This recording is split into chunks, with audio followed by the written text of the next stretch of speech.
Hello and welcome to the video, guys. We're going to be looking at the LT-432 today on Fjords, and this is going to be a really good game, man. I played a lot of games over the weekend, and we also played a good amount Monday morning, Monday night. I haven't played in the last couple of days, but we did have a lot of good games recently. I will say, like, it's rare for me to have multiple good games in a session that I actually want to bring to the channel. So we're able to smack a shot into the M48 here at the beginning. This is a play you can make on Fjords, guys. If you're on this spawn, you can come right up here. I like to get right here before anyone gets to this area to challenge me.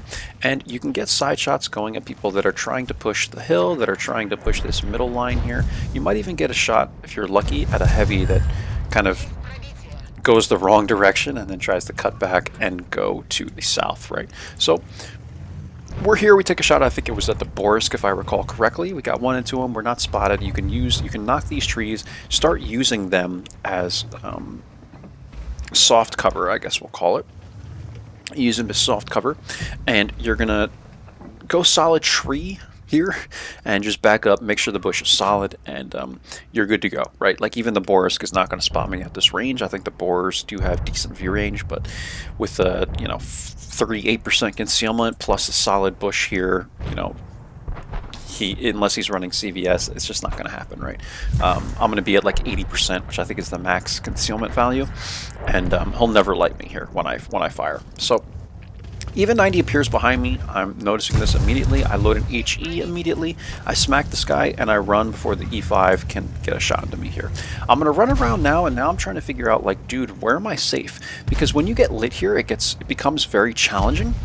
Because what ends up happening, guys, what's going on here is you have multiple people that could take shots from here. Though they're over here and you think you might be safe here, you could get someone that could poke like this, right? Like on a hill, one of these little hills, and they can take shots at you. Let me show you this in the free camera. So you're not safe here necessarily, right? You have to be very cautious about this. So Boar and T26 are here, which is where I would be. But if you have someone poke up on this hill, well, they're going to have easy shots on me, right? I'm sitting right.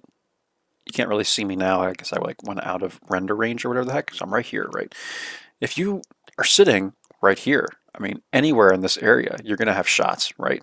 That rock is kind of blocking it, I guess, a little bit from where I'm sitting, but just keep this in mind. You got to be very cautious over here if you get lit, which is why I believe a lot of light tanks will just sit where the T69 is sitting and try and spot people right here in this area. It's a little safer, I will say, but I started venturing out trying to spot people in this area if my team at least has a couple people in this area. Now we're going to lose this area of the map, it looks like right now, just based on the HPs of the enemies and our teammates. So we do have a pretty good GSOR player though, who was full HP. Now he's getting hit, but we'll see what happens over there, guys. It's 6-1, so we're likely going to win the game. But as far as this goes, this area and this area of the map are looking questionable right now. So I decided to run away from here, and basically what I'm doing now is just camping the even 90. I knew he was going to get aggressive and get lit again, and he did. We're able to smack a HE shell into this guy's turret for 327, and now I'm going to run off completely. So this is where HE becomes very effective, guys. And I'm going to shoot even more HE this battle, but I'm going to show you why switching to HE is important. I've always said in the past that I rarely use HE, but it's very situational. You do want to use it in a tank that has way more HE damage. This is 300, and the standards are 170, I believe, 180. So you're doing, if you're penning, you're doing an extra 120 damage, and if you're shooting at something that has no armor anyway, the HE is going to hit pretty hard, maybe low 100s probably at the lowest if you're shooting at like an even 90 or a Boar. Now watch here, as the Boar comes down, I'm going to smack an APCR shot into him, but then I see that he stops. So now I'm going to switch over to HE, aim at the turret, hit the turret, and we do 344 damage. So we got 2 high rolls with the HEs, and this is the equivalent of doing I would say 3.5-4 shots with APCRs. So keep this in mind if you're looking to pad your damage numbers. Look at the HE on your tank and see if it has enough pen to be viable, really, and to work. Anything more than, I'd say, 40 millimeters, some are 38, but 44 would work fine here. Even 38 would probably work, but those are lower caliber guns, so it might not be worth it. But in this scenario, we have 120 more alpha damage on the HEs. So I just like to emphasize this, guys. This is something that's, you know, you might not think about as a beginner player, but as a more experienced player, you're going to know when to use these kinds of shells. Scorpion is going to end up coming after me, and we used the last HE shell on him, and you will see that. But we used all our HE shells effectively in this battle. This is why I always carry 5 with me, and it ended up working out really well. So just one thing that I wanted to note in this replay, guys. We're able to smack the BZ with the gold rounds. I'm going to go for another shot. It looks like it goes a little high or very low and just ricochets, and I'm going to look for one more shot. Scorpion is here. This guy starts backing up. The angle is really weird on this rock, so he's backing up, and I'm like, fine, man, I'm not going to get into a situation where this guy can poke around and hit me again, so I'm going to run away from him, and then he's going to push. Now, what you could do in this situation, and I thought maybe he would know I was going to try this, but I actually run up this little area right here. Whatever you want to call this little ramp or whatever, and I run behind him now. I'm going to flank him very quickly, and he's not expecting this at all. He kept pushing in. He might have thought that I kept running and he just didn't spot me, and we're going to hit the guy in the back of the tank. We don't even need to hit the turret because the HE will pen fine in the back of the tank, and we hit him for over 302. So the HE was so effective in this game, and I hope that you're kind of, if you didn't know how to use HE before, I hope this kind of shows you where and when you can use it, right? The Scorpion G has no armor. If you're shooting at the front of the tank, go for the turret, but at the back, it didn't matter in this situation.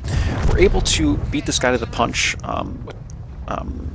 getting a shot there into the turret, and now we're just trying to get shots into the Vipera. This is going to be very hard. You know, the Viper is pretty brutal, so I'm going to start running away from him. I don't want this guy to YOLO me, and we just have to use the WZ now. I got to use what I have back here, because this is a very close game, and I'm pretty sure, I want to say that the Viper needs to get 2 shots into me, but in any case, I'm going to get here, guys, and try and wait for this guy. Now, again, with the HE, Borisk, enemy lights, maybe not an LT-432, but enemy lights like the EVA 90. Borisk is basically a batch at 12 T-body. Scorpion G, RHM, you know, Waffle Panzer, things that don't have a top to the tank. So Scorpion, RHM, you know, these kinds of vehicles you can easily pen with HE in the turret, guys. So I would highly recommend, if you're playing something like the LT-432, LTTB is the same thing. T-54 lightweight at tier 9 has a little more HE damage, but also a little more APCRs, but I think it's still worth it. So I poke up here. I'm lighting this guy because I have CVS. He doesn't even light me. But these are vehicles that you can go after with HE shells, guys. So just keep that in mind. Always keep a few loaded in your arsenal, right? And be ready to use them. So now let's get to this, guys. We're kind of running around with the Viper here, and I need the WZ to help me. He's sitting back here, and at this point, I need this guy to come up here with me. So I type in the chat, like, come over here, man, because I need you to go one way while I go the other way.